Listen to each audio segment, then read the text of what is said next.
आप ये second semester के स्टूडेंट हैं और पॉलिटिकल साइंस को लेकर टेंशन में हैं तो ये वीडियो आपके लिए है। आज हम सेकंड सेमेस्टर के सबसे इम्पोर्टेंट टॉपिक को एकदम आसान भाषा में कवर करने वाले हैं ताकि आपको भारी भरकम किताबें न रटनी पड़ी और आप एग्ज़ाम में बेस्ट आंसर लिख सकें। चलिए शुरू करते हैं। पहले वीडियो में हो चुकी है यूनिट 1 की बात, अब इसी वीडियो में बात करेंगे यूनिट 2 की, तो बनी रही वीडियो में अंत तक।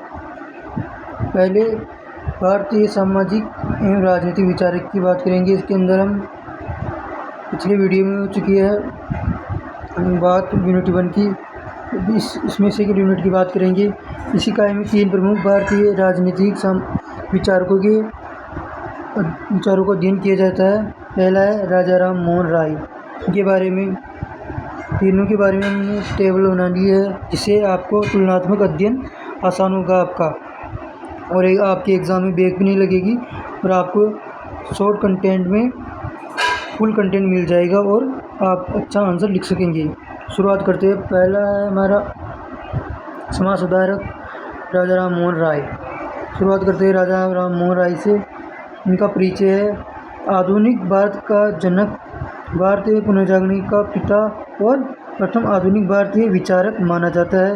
ये लाइन आपको इम्पोर्टेंट कर लेनी है और याद भी कर लेनी है। इसके बाद सामाजिक सुधार, इन्होंने समाज में बहुत सारे सुधार किए, जिसमें है पहला है सत्य प्रथा का विरोध। उनके प्रयासों से 1829 में लॉर्ड वेलेस्ली बेंटिक ने सत्य प्रथा पर कानूनी रोक लगाई। इसके बाद दूसरा पॉइंट की बात करते हैं। दूसरा पॉइंट है सामाजिक सुधार, सत्य प्रथा पर रोक लगाई 1829 में, ये याद रख लेना आपको, ये इम्पोर्टेंट है। इसके बाद जाति व्यवस्था, बाल विवाह का खंडन, मूर्ति पूजा, अंधविश्वास और महिलाओं के उत्पीड़न का विरोध किया। तीसरा पॉइंट है स्त्री शिक्षा का समर्थन किया। चौथा है विधवा विवाह, पुनर्विवाह और महिलाओं को संपत्ति का अधिकार देने में समर्थन। इसके बाद अपना तीसरा पॉइंट है धर्म और दर्शन। 1828 में ब्रह्म समाज की स्थापना की। एक ईश्वर की पूजा का प्रचार किया। इसके बाद चलते हैं चौथे पॉइंट की ओर। अपना चौथा पॉइंट है राजनीतिक एवं स्वतंत्रता संबंधी विचार।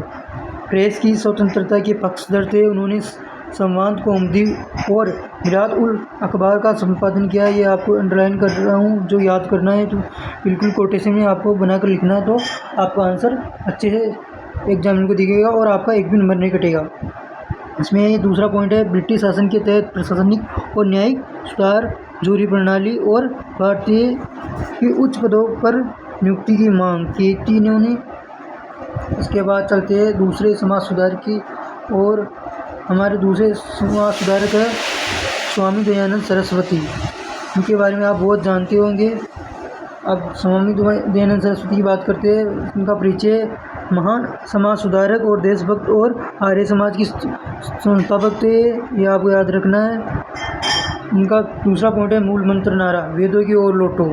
इसको तो आपको कोटेशन बना के ऐसे का ऐसे लिखना है, इससे आपके अच्छे अंक मिलने की संभावना बन जाएगी आपको।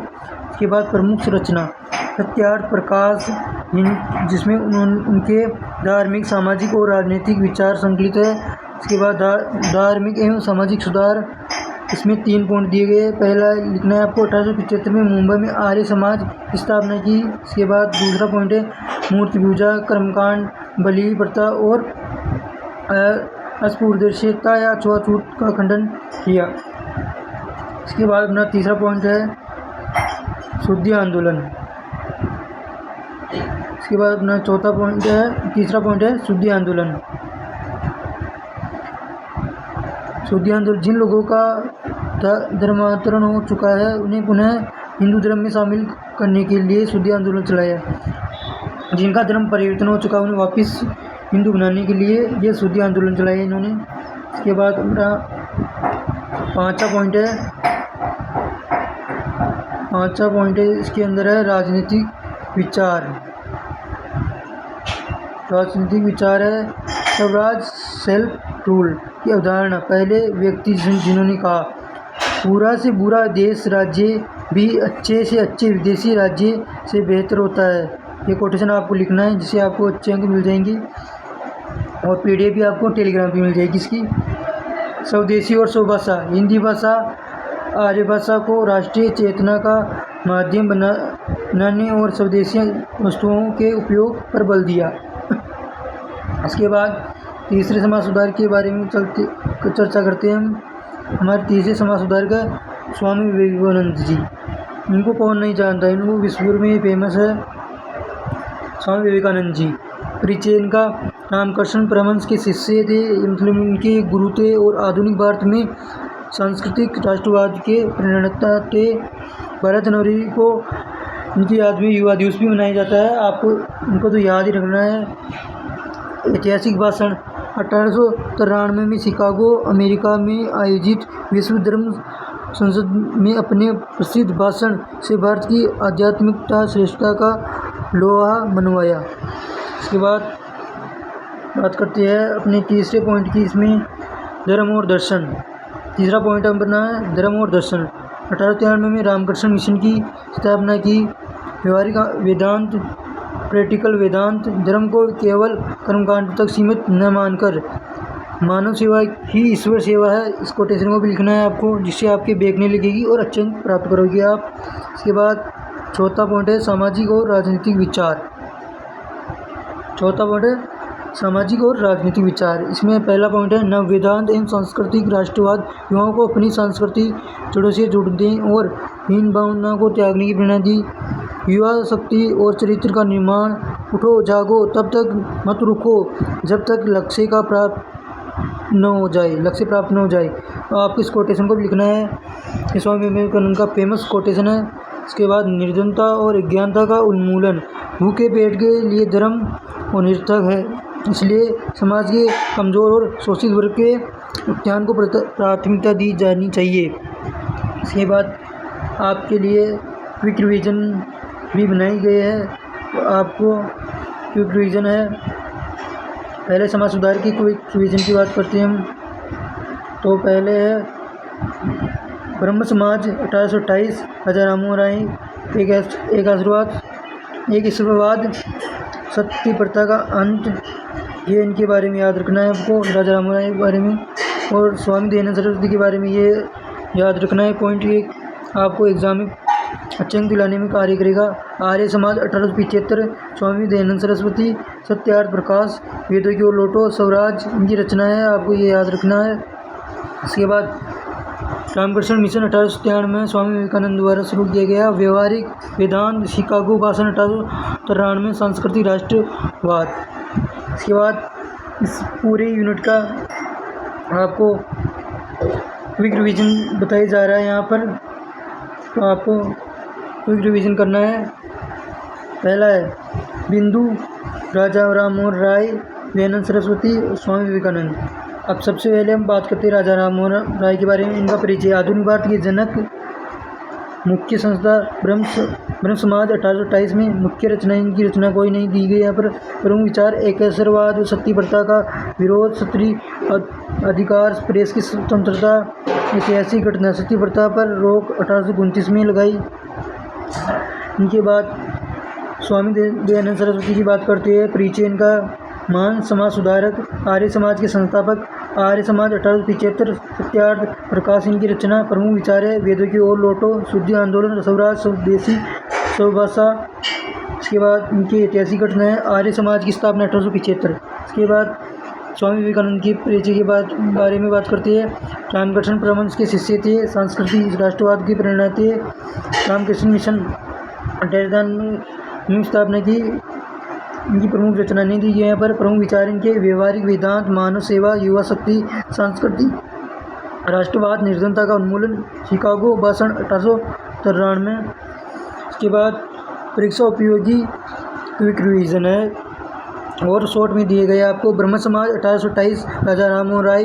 एक ईश्वरवाद, सत्य प्रथा का अंत, याद रखना आपको। आर्य समाज 1875, स्वामी दयानंद सरस्वती। सत्यार्थ प्रकाश, वेदों की ओर लौटो, स्वराज। इसके बाद रामकृष्ण मिशन 1893 में स्वामी विवेकानंद। व्यवहारिक वेदांत, शिकागो भाषण 1893 में सांस्कृतिक राष्ट्रवाद। आपको इसे बड़ा क्वेश्चन है 5 नंबर का, तो आपको इसे फ्लो चार्ट में लिखना है, जिससे आपके एक भी नंबर नहीं कटेगा। अब यूनिट नंबर 3 की बात करेंगे। हमारी यूनिट नंबर 3 आ चुकी है। इसके बारे में बात करते हैं। प्रमुख राष्ट्रीय एवं राजनीतिक विचारक। इस इकाई में 3 प्रमुख राष्ट्रीय राजनीतिक विचारकों की जीवन, विचार, योगदान का अध्ययन किया जाता है। पहले हमारे दादा भाई नौरोजी, दूसरे गोपाल कृष्ण गोखले, बाल गंगाधर तिलक। एक एक करके सभी के बारे में चर्चा करते हैं।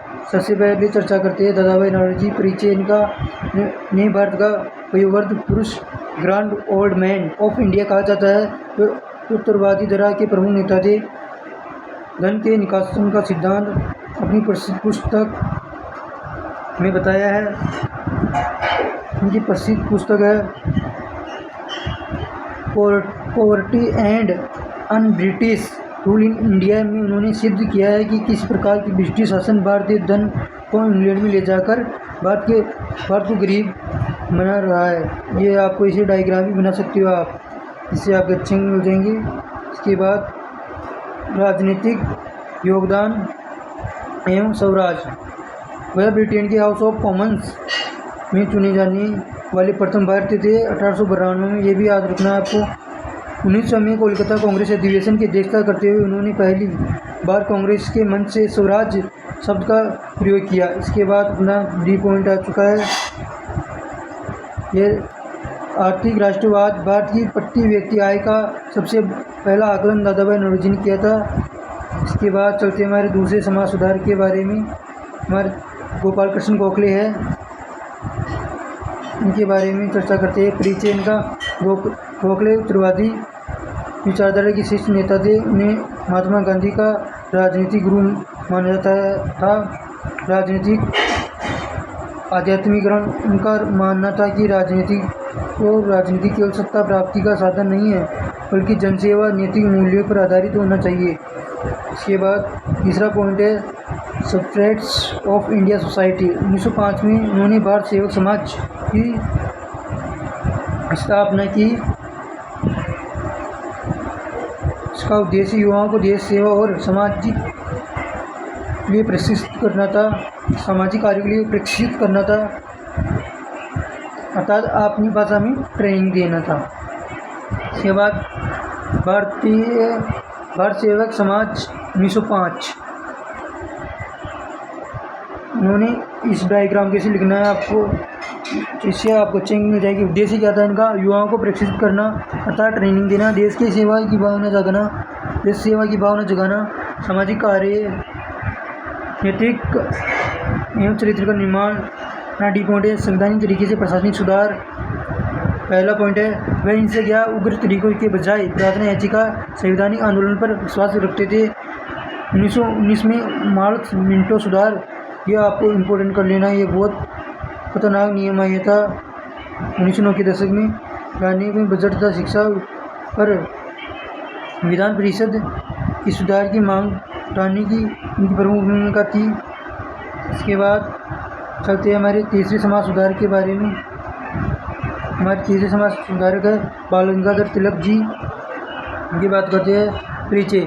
लोकमान्य तिलक उग्रवादी धारा के प्रमुख नेता थे। इन्हें भारतीय अशांति का जनक, फादर ऑफ इंडियन अनर्स्ट भी कहा गया है। प्रसिद्ध नारा स्वराज मेरा जन्मसिद्ध अधिकार है और मैं इसे लेकर रहूँगा। ये कोटेशन आपको लिखना है तो पूरे अंक मिल जाएंगे। इसके बाद अपना सी पॉइंट आता है, अपना सी पॉइंट आ गया है। इसके बारे में चर्चा करते हैं। राष्ट्रीय चेतना का प्रसार। सामाजिक पत्र। उन्होंने केसरी मराठी और मराठा अंग्रेजी सामाजिक पत्रों के माध्यम से जनता को राष्ट्रवाद की अलग जगाई। केसरी मराठा से। सामाजिक उत्सव। लोगों को संगठित करने के लिए उन्होंने गणपति उत्सव 1893 में और शिवाजी उत्सव 1895 में शुरुआत की। गणपति उत्सव 1893 में, शिवाजी उत्सव 1895। होम रूल लीग आंदोलन चलाया उन्होंने। होम रूल लीग आंदोलन 1916 में उन्होंने महाराष्ट्र में होम रूल लीग की स्थापना की और पूर्ण शासन की मांग की। राजनीतिक दृष्टिकोण। वह उदारवादियों की याचिका नीति के विरोधी थे। निष्क्रिय प्रतिरोध, बहिष्कार, बाइकआउट, स्वदेशी और राष्ट्रीय शिक्षा को स्वतंत्रता मुख्य साधन मानते थे। इसके बाद हम करते हैं क्विक रिवीजन पे आ जाते हैं। इससे आपका रिवीजन आसानी से हो जाएगा। एग्जाम टाइम में 5 मिनट में आपका रिवीजन हो जाएगा।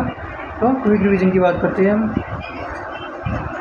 फिर रिवीजन में आपके लिए पॉइंट जोड़ी गई है, उनका रिवीजन अच्छे से कर लेना है आपको, जिससे आपके एक भी अंक नहीं कटे। पहला है Dadabhai Naoroji, grand old man of India कहा जाता है इनको। धन निकासी सिद्धांत दिया, poverty and unBritish school in India, ये भी लिखना है आपको। 1892 हाउस ऑफ कॉमन्स में प्रथम भारतीय थे। 1900 में स्वराज शब्द का प्रथम प्रयोग किया।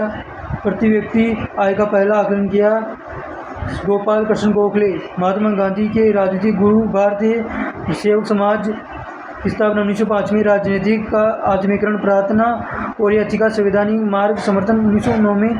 पार्लियामेंटो सुधार महत्वपूर्ण भूमिका। इसके बाद है तीसरा बाल गंगाधर तिलक, नारा स्वराज मेरा जन्मसिद्ध अधिकार है। सामाजिक पत्र केसरी, मराठा अंग्रेजी सामाजिक उत्सव, गणपति उत्सव 1893, शिवाजी उत्सव 1895, होम रूल्स लीग 1916, निष्क्रिय प्रतिरोध बहिष्कार, स्वदेशी राष्ट्रीय शिक्षा के समर्थन।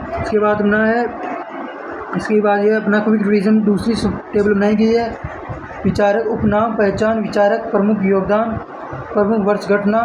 पहला है दादाभाई नौरोजी, ग्रेट ऑफ, इनका उपनाम है great old man of India. विचारधारा है उदारवादी, प्रमुख योगदान है धन निकासन सिद्धांत, स्वराज शब्द का प्रथम प्रयोग, आर्थिक राष्ट्रवाद। प्रमुख वर्ष घटना 1892 हाउस ऑफ कॉमन्स के प्रथम भारतीय 1906 में स्वराज शब्द दिया। इसके बाद गोपाल कृष्ण गोखले, गांधी जी के विरुद्ध उदारवादी की विचारधारा के लिए भारत की सेवक समाज 1905, राष्ट्रीय राजनीति के आधुनिकीकरण संवैधानिक सुधार 1905, भारत सेवक समाज 1909 में, पार्लियामेंटो सुधार की भूमिका। इसके बाद बाल गंगाधर तिलक, लोकमान्य भारतीय अशांति का जनक, उग्रवादी, स्वराज का नारा, केसरी, मराठा, गणपति, शिवाजी का उत्सव, होम रूल लीग 1893 में, गणपति उत्सव 1895 में, शिवाजी उत्सव, होम रूल लीग किया। इसके बाद आ चुके हैं यूनिट 4 के अंदर। इसके अंदर दिए गए हैं हमारे आधुनिक भारत के प्रमुख राजनीतिक विचारक। पहले इसी का 2 प्रमुख राजनीतिक विचारक दिए गए। पहले हमारे मोहनदास करमचंद महात्मा गांधी, और इसके बाद है जवाहरलाल नेहरू जी और महात्मा गांधी जी दिए गए हैं। तो इनके बारे में चर्चा करनी है आपने इस यूनिट के अंदर। शुरू करते हैं परिचय। महात्मा गांधी जी का परिचय, इन्हें राष्ट्रपिता और महात्मा गांधी कहा जाता है, तो सबको पता है। गांधी जी का दर्शन सहित अहिंसा नैतिक मूल्य पर आधारित थे। मुख्य सिद्धांत, राजनीतिक विचारक, सत्य अहिंसा, ट्रूथ एंड नॉन वायलेंस उनके प्रमुख कोटेशन थे। गांधी जी के अनुसार राष्ट्रीय ईश्वर अहिंसा केवल शारीरिक हिंसा न करना ही, बल्कि मन, वचन और कर्म से किसी को नुकसान न पहुंचाना है, इसका अर्थ है। इसके बाद सत्याग्रह, महात्मा गांधी सत्याग्रह के बारे में बताया है। सत्याग्रह, अन्याय और अत्याचार के खिलाफ सत्य का आग्रह करते हुए अहिंसक विरोध करना इसके प्रमुख साधन थे। सत्याग्रह में बताया गया है अन्याय अत्याचार के खिलाफ सत्य का आग्रह करते हुए अहिंसक विरोध करना इसके प्रमुख साधन थे। असहयोग, सविनय, उपवास, सर्वोदय, इसका अर्थ है सभी का उदय, विकास, सफल समाज के अंतिम व्यक्ति के कल्याण पर बल दिया गया है। ट्रेटेशियन सिद्धांत, ट्रेटेशियन थ्योरी, धनिकों को अपनी संपत्ति का स्वामी न मानकर समाज की धरोहर का संरक्षण मानना चाहिए और अतिरिक्त धन का उपयोग जन कल्याण में करना चाहिए। पाँचवा है रामराज्य राज्यविहीन समाज। गांधी जी राज्य को हिंसा का एक संगठित रूप मानते थे। वे ऐसे विकेंद्रीय समाज के पक्षधर थे जहां राज्य की न्यूनतम आवश्यकता हो। छठा पॉइंट, पंचायती राज एवं ग्राम स्वराज, सत्ता के विकेंद्रीकरण और आत्मनिर्भर गांव की अवधारणा का समर्थन किया। इसके बाद अगले समाज सुधार के बारे में बात करते हैं। जवाहरलाल नेहरू जी के बारे में बात करते हैं हम। परिचय इनका, स्वतंत्र भारत के प्रथम प्रधानमंत्री, आधुनिक भारत के शिल्पकार और गुटनिरपेक्ष आंदोलन के प्रमुख कर्णधार। प्रमुख सिद्धांत, राजनीतिक विचारक, लोकतांत्रिक समाजवाद। नेहरू जी ने लोकतंत्र समाजवाद के सम्मिश्रण का समर्थन किया। उन्होंने बाहरी उद्योग, सार्वजनिक क्षेत्र में नियोजित अर्थव्यवस्था, पंचवर्षीय योजना के माध्यम से भारत के विकास की नींव रखी। इसके बाद धर्मनिरपेक्षता, वैज्ञानिक दृष्टिकोण, गुटनिरपेक्षता, सबके बारे में एक एक करके बात करते हैं। धर्मनिरपेक्षता, राज्य का कोई धर्म नहीं होगा, वह सभी धर्मों के प्रति दृष्टि से सर्वधर्म स्वभाव रखेगा। वैज्ञानिक दृष्टिकोण, समाज के में से अंधविश्वास और कुरीतियों को दूर करने के लिए आधुनिक विज्ञान तकनीक के प्रयोग पर बल दिया। गुटनिरपेक्षता, नॉन एलिगमेंट पॉलिसी, शीत युद्ध के दौर में अमेरिका सोवियत संघ दोनों गुटों के अलग रहकर स्वतंत्र विदेशी नीति अपनाने का सिद्धांत दिया। पंचशील के सिद्धांत, अंतर्राष्ट्रीय शांति और सह अस्तित्व के लिए चीन के साथ मिलकर 5 मूल मंत्र सिद्धांत दिए, जो 5 मूल पंचशील सिद्धांत है। ये पंचशील सिद्धांत है, पहला है एक दूसरे की संपूर्णता और क्षेत्रीय अखंडता का सम्मान, गैर आक्रमण, एक दूसरे को आंतरिक मामलों में स्थिर न करना, समानता और पारस्परिक लाभ, शांति, सहअस्तित्व। इसके बाद आपको क्विक रिवीजन दिया गया यहाँ पर, तो आपको क्विक रिवीजन सबसे इम्पोर्टेंट होता है। यहाँ पर भी 2 टेबल दी गई है, आपको अच्छे से क्विक रिवीजन कर लेना है। पहले बात करते हैं महात्मा गांधी की।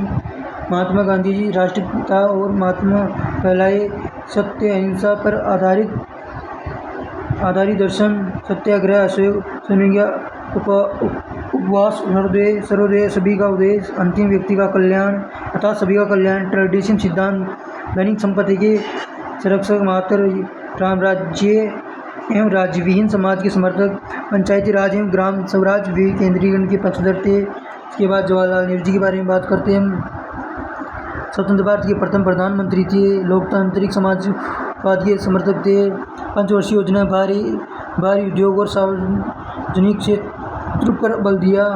धर्मनिरपेक्षता पर स्वभाव, वैज्ञानिक दृष्टिकोण, अंधविश्वास दूर करने पर बल दिया। गुटनिरपेक्ष नीति, अनियम, शीत युद्ध के विदेश नीति, पंचशील सिद्धांत, 1955 शांति सह अस्तित्व के लिए। इसके बाद दूसरी टेबल की बात करते हैं हम। इसमें प्रमुख 5 पॉइंट दिए गए जो आपको 5 मिनट में एग्जाम के अंतिम रिवीजन के लिए उपयोगी होंगे। पहला है विचारधारा, नैतिक आदर्श और आध्यात्मिक एवं आधुनिक वैज्ञानिक समाजवाद। ये महात्मा गांधी जी के बारे में दिया गया है, इधर टेबल में जवाहरलाल नेहरू जी के बारे में दिया गया है। मुख्य सिद्धांत थे गांधी जी के सत्य अहिंसा, सत्याग्रह, सर्वोदय, यहाँ पर जवाहरलाल नेहरू जी के थे लोकतांत्रिक समाजवाद, धर्मनिरपेक्षता। इसके बाद राजनीतिक दृष्टिकोण थे महात्मा गांधी का ग्राम स्वराज विकेंद्रीकरण, जवाहरलाल नेहरू जी का था केंद्रीकृत नियोजन, औद्योगिकरण। इसके बाद अंतर्राष्ट्रीय दृष्टि महात्मा गांधी जी की अहिंसा व शांति, जवाहरलाल नेहरू जी की गुटनिरपेक्षता, पंचशील। इसके बाद आर्थिक दृष्टिकोण, स्वदेशी ट्रेडिशन, आत्मनिर्भरता। इसके बाद इधर है पंचवर्षीय योजना, सार्वजनिक क्षेत्र। इस वीडियो में आपको 34 यूनिट कवर हो गई है। उसके बाद 5 यूनिट के बारे में बात करते हैं बात 5 यूनिट की। 5 यूनिट के अंदर दिए गए हैं आधुनिक भारतीय राजनीतिक विचारक, इंडियन पॉलिटिकल थिंकर। मानवेंद्र राय पहले अपने विचारक, और इसके बाद जयप्रकाश नारायण, लोकनायक, डॉक्टर भीमराव अम्बेडकर। नारायण है। बात करते हैं मानवेंद्र राय की। पहले विचारक है मानवेंद्र राय। एमएस रॉय भट्ट में साम्यवादी कम्युनिटी आंदोलन के संस्थापक सदस्य थे। बाद में उन्होंने नव मानववाद का सिद्धांत दिया। मुख्य सिद्धांत एवं विचारक नव मानववाद। राय का मानना था कि व्यक्ति, समाज और राष्ट्र की मूल इकाई। उन्होंने मार्क्सवाद एवं पूंजीवाद दोनों की आलोचना की, क्योंकि इनमें व्यक्ति स्वतंत्र गौण हो जाता है। स्वतंत्रता, विवेक और नैतिकता उनके प्रमुख मुख्य स्तंभ है। स्वतंत्रता, विवेक, नैतिकता, संसदीय लोकतंत्र की समीक्षा। वह पारंपरिक दलगत राजनीतिक और संसदीय लोकतंत्र के विरोधी थे। उनका मानना था कि राजनीतिक दल सत्ता के संघर्ष करते, जनता का विकास नहीं करते। इसके बाद है संगठित लोकतंत्र। उन्होंने राजनीतिक दलों में मुक्ति दल, विलीन लोकतंत्र और स्थानीय जनसमितियों द्वारा शासन चलाने का सुझाव दिया। अभी तक हमने क्या पढ़ा, याद रखने योग्य पॉइंट ये है। एम एन राय, नव मानववाद प्लस दल विलीन लोकतंत्र, इसको आप याद रखना है। इसके बाद अपने अगले पॉलिटिकल थिंकर के बारे में चर्चा करते हैं। ये अपने जयप्रकाश लोकनायक है, नारायण है। परिचय, इनका परिचय जेपी एक महान समाजवादी नेता, स्वतंत्रता सेनानी एवं लोकनायक के रूप नाम से प्रसिद्ध थे। मुख्य सिद्धांत विचारक, संपूर्ण क्रांति 1974 में उन्होंने तत्कालीन भ्रष्टाचार एवं शासन के खिलाफ संपूर्ण क्रांति का आह्वान किया। इसमें 7 क्षेत्रों का परिवर्तन की बात की गई है। संपूर्ण क्रांति की 7 परिवर्तन की बात की गई है। तो पहले यह सामाजिक, आर्थिक, राजनीतिक, सांस्कृतिक, वैचारिक, शैक्षणिक, आध्यात्मिक। इसके बाद है दल विहीन लोकतंत्र। जेपी का मानना था कि राजनीतिक दल समाज को विभाजित करते हैं। उन्होंने पंचायती राज के आधार पर दल विहीन विकेंद्रीकरण प्रणाली का समर्थन किया। इसके बाद सर्वोदय भूदान आंदोलन। गांधी जी के विचारों को से प्रभावित होकर उन्होंने आचार्य विनोबा भावे के भूदान और ग्रामदान आंदोलन की सक्रिय भूमिका निभाई। समाजवादी विचार 1934 में उन्होंने कांग्रेस के सोशलिस्ट पार्टी स्थापना में महत्वपूर्ण योगदान किया और समाज में शोषण को विज्ञान के लिए आवाज़ उठाई। इसके बाद अब तक क्या पढ़ा इसके बारे में याद रखें। जेपी संपूर्ण क्रांति 1974 के प्लस लोकनायक प्लस सर्वोदय प्लस भूदान, ये आपको 5 मिनट में रिवीजन के ये सही रहेगा आपके लिए। इसके बाद अगले पॉलिटिकल थिंकर के बारे में बात करते हैं। अपने अगले पॉलिटिकल थिंकर है, इन्होंने संविधान के बारे में संविधान लिखा, इनके बारे में बात करते हैं हम। डॉक्टर भीमराव अम्बेडकर, बाबा साहेब के नाम से विख्यात, स्वतंत्र भारत के प्रथम कानूनी मंत्री, भारतीय संविधान के प्रारूप के अध्यक्ष। मुख्य सिद्धांत सामाजिक न्याय एवं समता। उन्होंने जाति व्यवस्था, अस्पृश्यता, छुआछूत और वर्ण व्यवस्था का बड़ा विरोध किया। उनका प्रसिद्ध संदेश था, शिक्षित बनो, संगठित बनो, संघर्ष करो। इसके बाद संवैधानिक विचार एवं राजनीतिक विचार। संवैधानिक विचार, वह संवैधानिक साधनों का कानून के शासन के विश्वास करते थे। उन्होंने संविधान के मौलिक अधिकारों और विशेषकर संवैधानिक उपचारों के अधिकार को अनुच्छेद 32 को संविधान की आत्मा कहा। ये आपको याद रखना, अनुच्छेद 32 को संविधान की आत्मा कहा। ये आपके लिए इंपॉर्टेंट हो जाता है। दलितों और वंचितों के अधिकार, बहिष्कृत हितकानी सभा और अनुसूचित जाति महासंघ के माध्यम से शोषित वर्ग के अधिकारों का आरक्षण और राजनीतिक प्रतिनिधि का संघर्ष किया। इसके बाद आर्थिक सामाजिक लोकतंत्र। उनका मानना था कि केवल राजनीतिक लोकतंत्र वोट का अधिकार तक अधूरा है जब तक समाज के आर्थिक सामाजिक समता न हो। याद रखने योग्य पॉइंट है आपके इसमें। डॉक्टर अम्बेडकर, सामाजिक न्याय, संवैधानिक प्लस अनुच्छेद 32, दलित अधिकार प्लस सामाजिक लोकतंत्र। इसके बाद हमें तीनों के बारे में फ्लो चार्ट बनाए हैं जो परीक्षा के लिए इम्पोर्टेंट है। आपको इनको अच्छे से याद कर लेना है, ये आपकी रिवीजन में काम करेंगे ये दोनों टेबल। तो आपको बात करते हैं एक एक करके। तीनों विचारधारा का 7 फ्लो चार्ट में आपको ऐसा लिख देना है 5 या 10 नंबर के क्वेश्चन में। आधुनिक भारतीय राजनीतिक विचारक, M.N. राय, नवभारत दलित लोकतंत्र, जयप्रकाश नारायण, संपूर्ण क्रांति 1973 में सर्वोदय दलविहीन लोकतंत्र, डॉक्टर B.R. अम्बेडकर, सामाजिक न्याय प्लस संवैधानिक प्लस अनुच्छेद प्लस दलित अधिकार। परीक्षा के एग्ज़ाम की तथ्य, ये इम्पोर्टेंट फैक्ट है, आपको इनको याद कर लेना है। M.N. राय का नवमानवाद के प्रवर्तक थे। जेपी संपूर्ण क्रांति का आह्वान 1934 के। अम्बेडकर संविधान की प्रारूप समिति के अध्यक्ष थे। अम्बेडकर ने 1934 में 32 संविधान की आत्मा का। जेपी लोकनायक के नाम से प्रसिद्ध थे। नवमानवाद, 3 स्तंभ, स्वतंत्रता, विवेक, नेतृत्व। विशेष तथ्य, M.N. राय ने मार्क्सवाद एवं पंचवाद दोनों का विरोध किया। जेपी गांधी जी विचारों से प्रभावित थे। अम्बेडकर ने असभ्यता उन्मूलन के लिए जीवन पर संघर्ष किया। तीनों विचारधारकों ने व्यक्ति की गरिमा और मानवता का कल्याण पर बल दिया। उसके बाद बात करते हैं पहली, M.N. रॉय, जयप्रकाश नारायण, डॉक्टर भीमराव अम्बेडकर। प्रमुख सिद्धांत, नवमानवाद, क्रांति 1974, सामाजिक न्याय, संवैधानिक राजनीतिक विचार, दलविहीन लोकतंत्र, विकेंद्रीकरण, संवैधानिक शासन का मौलिक अधिकार, आंदोलन, कम्युनिस्ट आंदोलन में जुड़ाव, पारंपरिक दलों की आलोचना, भूदान, ग्रामदान, सर्वोदय आंदोलन का कांग्रेस सोशलिस्ट पार्टी 1934 दलित अधिकार आंदोलन आरक्षण बहिष्कृत हितकारी सभा महासंघ मुख्य लक्ष्य व्यक्ति की स्वतंत्रता नीति विकास सर्वजनिक परिवर्तन 7 क्षेत्रों में सामाजिक आर्थिक राजनीतिक प्रसिद्ध कथन संदेश स्वतंत्र प्लस नैतिक प्लस संपूर्ण क्रांति विशिक्षित बनो समृद्ध रहो संघर्ष करो। यह आपका हो चुका है पूरे यूनिट कंप्लीट बीए का सिलेबस। इसके बाद आपको हिस्ट्री का चाहिए तो कमेंट कर देना और इसकी पीडीएफ आपको टेलीग्राम पर मिल जाएगी जिसकी लिंक डिस्क्रिप्शन में दी हुई है। मिलती है नेक्स्ट